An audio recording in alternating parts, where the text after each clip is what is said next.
Hello students, welcome to Chanakya classes. હું છું દેવાંગ વૈષ્ણવ. આપણે અગાઉના વિડીયોમાં ધોરણ 10નું બહુપદીઓનું ઇન્ટ્રોડક્શન અને ફોર્મ્યુલા જોયા.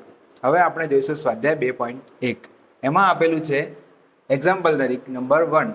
નીચેની આકૃતિમાં કોઈ બહુપદી p ઓફ x માટે y is equal to p of x ના આલેખ આપેલા છે.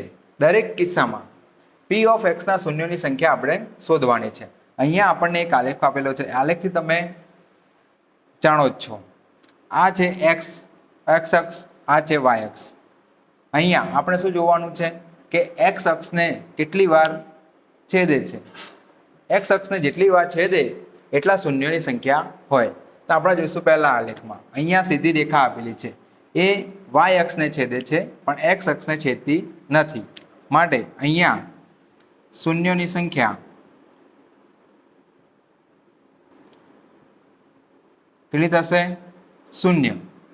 પછી આપણે બીજા આલેખની અંદર જોઈશું કે એની અંદર y અક્ષને એક વાર છેદે છે અને x અક્ષને પણ એક વાર છેદે છે. માટે અહીંયા શૂન્યોની સંખ્યા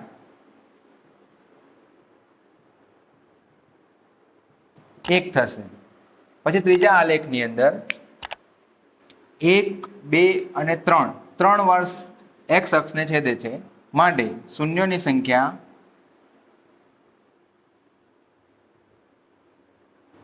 3 થશે. હવે આપણે જોઈએ નંબર 4.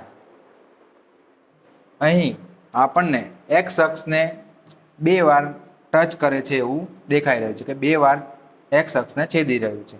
માટે અહીંયા શૂન્યોની સંખ્યા કેટલી હશે?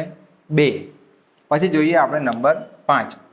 x અક્ષને 1, 2, 3 અને 4 વાર છેદી રહ્યું છે. માટે અહીં શૂન્યોની સંખ્યા કેટલી થશે? 4 થશે. પછી જોઈએ નંબર 6.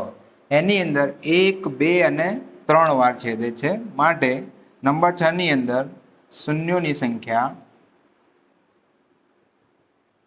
કેટલી થશે? 3 થશે. આવી જ રીતે તમારા આ આલેખો MCQની અંદર અને ખાલી જગ્યા ખરા ખોટાની અંદર પણ પૂછાઈ શકે છે. એમાં શૂન્યોની સંખ્યા પૂછાઈ શકે છે. એટલે કે તમારે આ ખૂબ જ મહત્વનું છે.